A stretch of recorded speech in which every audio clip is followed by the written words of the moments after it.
इस वक्त मेरे साथ आम आदमी पार्टी के विधायक जरनैल सिंह जी हैं। जरनैल सिंह जी, हम देख रहे हैं कि सुबह से ही आम आदमी पार्टी यहाँ प्रदर्शन कर रही, आखिर कारण क्या है, क्यों आप लोग यहाँ प्रदर्शन कर रहे हैं? देखिए, इस देश के इतिहास में कभी ऐसा नहीं हुआ कि विधायकों को विधानसभा परिसर में जाने पर पाबंदी लगा दी गई हो। आज स्पीकर विजेंद्र गुप्ता जी ने ये फरमान जारी किया और तानाशाही का रोज नया अध्याय बीजेपी लिख रही है। इस देश के लोगों को समझना पड़ेगा कि देश चलाने के लिए हमारे को संविधान दिया गया है। अपनी मन मर्जी से देश नहीं चलता कि आपको हमारी आवाज़ नहीं सुननी और आप हमारे को कहेंगे जी हम नहीं सुनेंगे।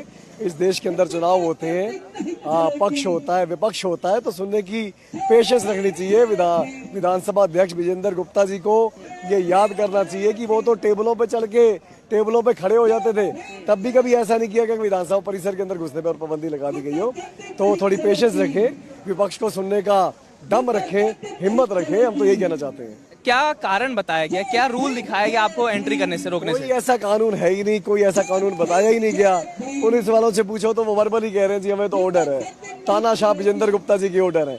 तो भाजपा में अगर थोड़ी भी संवेदनशीलता बची है तो सबसे पहले तो ऐसे स्पीकर को हटाएं जो विपक्ष को सुनने की, जिसके अंदर हिम्मत ही नहीं है। सर, अभी सदन में कह रहे थे सेक्रेटरी साहब कि रूल 277 का हवाला दिया जिसमें लिखा है कि सस्पेंडेड एमएलएस को अंदर प्रीमाइसेस में नहीं घुसने दिया जा सकता। नहीं, सदन के अंदर नहीं जा सकते, पर प्रेमिसेस के अंदर घुसने पे हमारे पे कोई पाबंदी नहीं है। और इस देश को आजाद हुए इतने साल हो गए, आज तक कभी ऐसा नहीं हुआ जैसा दिल्ली के अंदर हो रहा है। वहाँ तो आम लोग भी जा सकते हैं, विधानसभा परिसर के अंदर तो आम लोग भी जा सकते हैं पास बनवाकर। तो विधायकों के पे किस चीज़ की पाबंदी है? हमारा ऑफिस है अंदर, हमारे को अपनी विधानसभा से जुड़े सवाल लगाने हैं, मुद्दे लगाने हैं, वो हम कब लगाएंगे?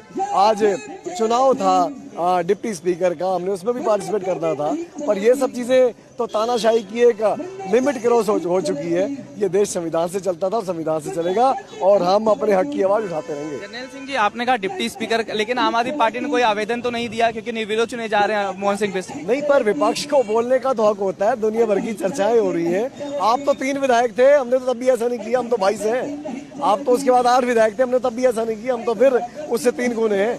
तो थोड़ी सहनशीलता रखें, विपक्ष को सुनने की हिम्मत जुटाएं और दिल्ली के मुद्दों पर चर्चा करें।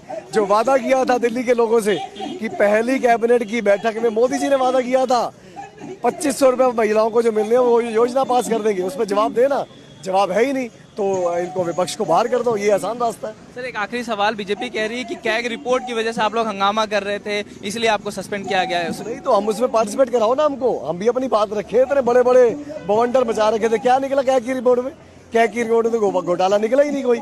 और एक रिपोर्ट ऐसी भी लेके आओ ना जिसमें पूरे देश का जो पैसा लूट के पूंजीपति दोस्तों के घर भरे जा रहे हैं, उस पर भी कोई रिपोर्ट लेके आओ ना, हम तो चर्चा करने को तैयार है। बहुत बहुत शुक्रिया। ये थे आम आदमी पार्टी के विधायक जरनैल सिंह। उनका कहना है कि तानाशाही रवैया अपनाया जा रहा है बीजेपी के द्वारा, इसलिए हमें विपक्ष के विधायकों को अंदर घुसने भी नहीं दिया गया। उनका कहना है कि कैग की रिपोर्ट का बहाना दिया जा रहा है, जबकि ऐसा कुछ नहीं कैग की रिपोर्ट में निकला है जिससे ये साबित हो गया कि घोटाला किया गया है।